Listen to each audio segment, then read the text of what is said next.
Hello everyone, it's Ian and Wendy from McNaughton's on tour. So we've started to head north.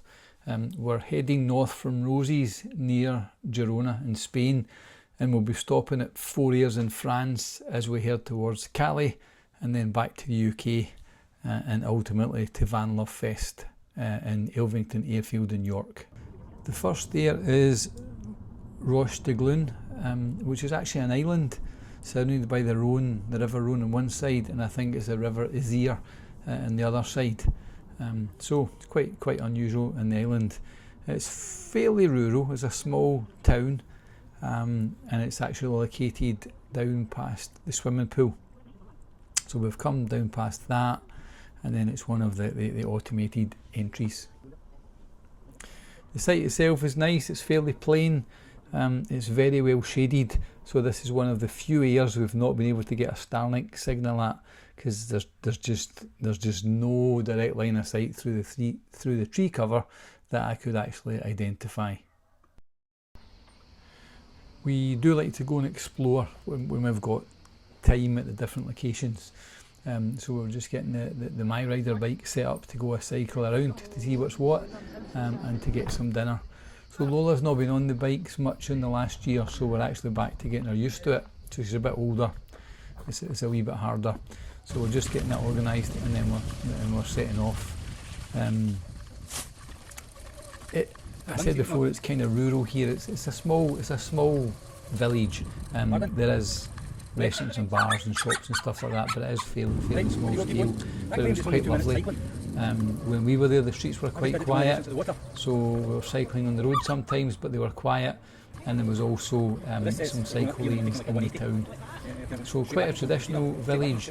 The bit we're approaching now has got the kind of castle structure, which is quite different to everything else, so I'm not sure of the history of that. And then we cycle, although it's an island surrounded by two rivers, we did actually cycle up to what I'm pretty sure is a lake, and I looked at the map and it was called Mercier's Lake. So this was actually really quite beautiful.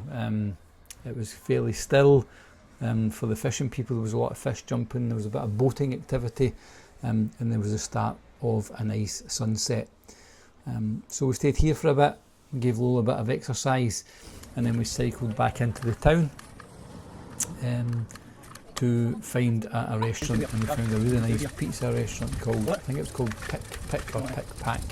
But anyway, it was lovely. So the next day we set off and we were heading towards an aire at Lamarche Sur Saone. We actually stayed here 12 years ago in the first camper van conversion we ever built. It was a Mercedes Sprinter. So it is a fairly quiet town, at least it was back then, and the aire has actually changed very little, but I thought this was a really nice aire. It's got its usual fresh water supply and dumping your waste toilet. It's really just like a field with grass pitches right on the edge of the River Rhone. So at least I think it's the Rhone, I'll confirm that later. So a very relaxing environment, a very nice environment, I think. As I say, it's only the second time we've been here, but I do really like it here. When you're on the aire itself, there's pretty much no tree cover, there's trees around the perimeter, so it was ideal for our Starlink in this location. And we had a bit of time here in the afternoon, so I ran this time lapse. It's just a nice relaxing atmosphere, and I think if you're in this area, Lamarche Sur Saone is near Valence. There is a bit of boating activity, and some boats do actually moor just against the bank at the campsite, and then the bridge that you see at the end, we thought later in the evening we'll go and actually have a look at the bridge itself. As I say, it's the second time we've been here. This was Bastille Day, so that may have been a factor, but each time we've been here it's been extremely quiet. You know, the actual vehicle traffic in the road has been very low. We've actually seen very few people both times we've been here. There are some kind of takeaway food places, but none of them have been opened in the twice that we visited, even though it's been 12 years apart, admittedly. So we took a walk through the town. There's a big church, there's a sort of town hall, and I guess a bit of a town square. So we walked up there and had a little look around. So we walked along the main street and then into the town square itself. There's like a town hall, and there's a large church which looks as if it's kind of quite old, it's quite historic. So we had a look around there. Our son is an avid fisherman, so we were quite interested to see this. We hadn't seen this before. There's like an automated unit where you can actually buy either a season fishing permit or a day permit. So you just turn up, pay your money.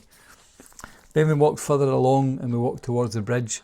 There's some quite interesting looking buildings here. There's some stonemason inscriptions on them, but we couldn't actually make it all out, not because of the language, just because it was worn. So we came up to the bridge just to kind of get the views back and forth along the river.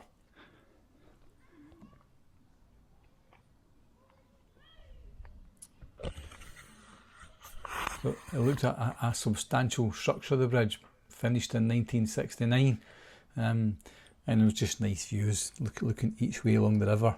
Lots of fish activity, lots of bird activity as well, if you like that sort of stuff.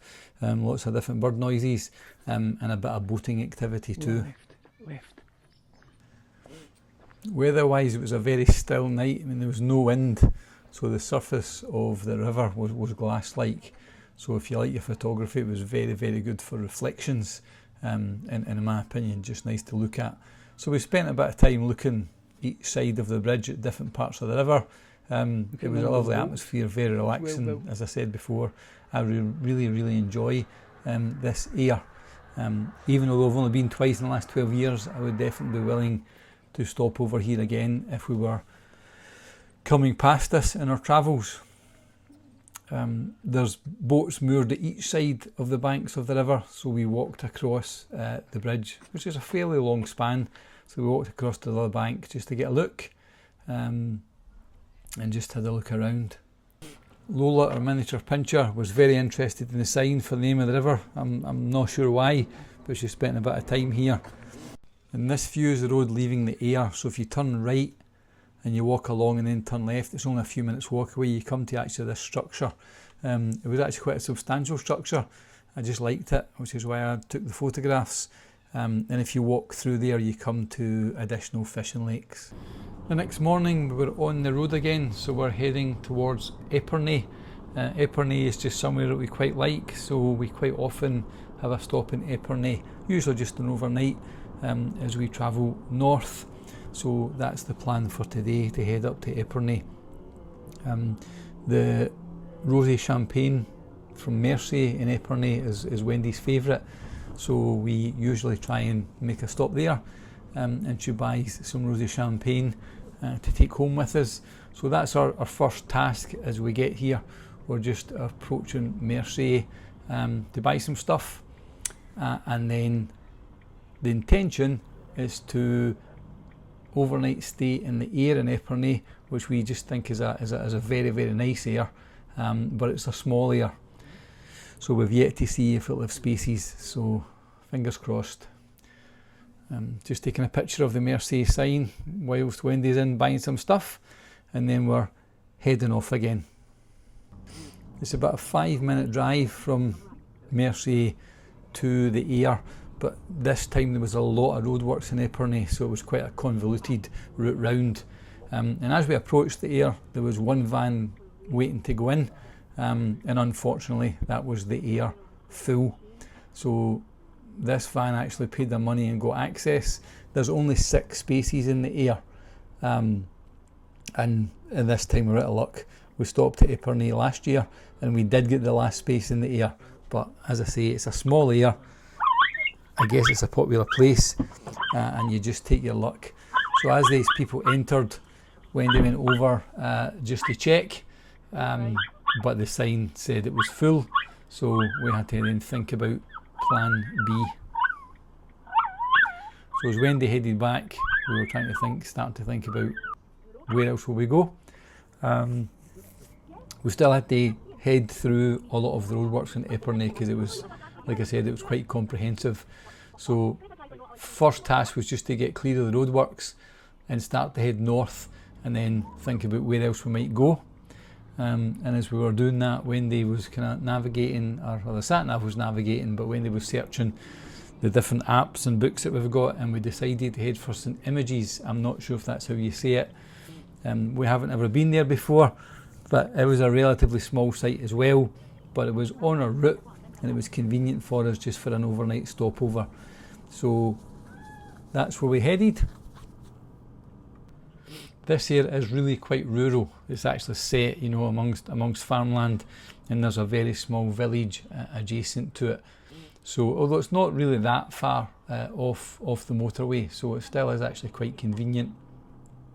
So as we approached the aire, there certainly were some vans there already, but there are also quite a few spaces as well. So that was good news. We got organised and got parked up here for the evening.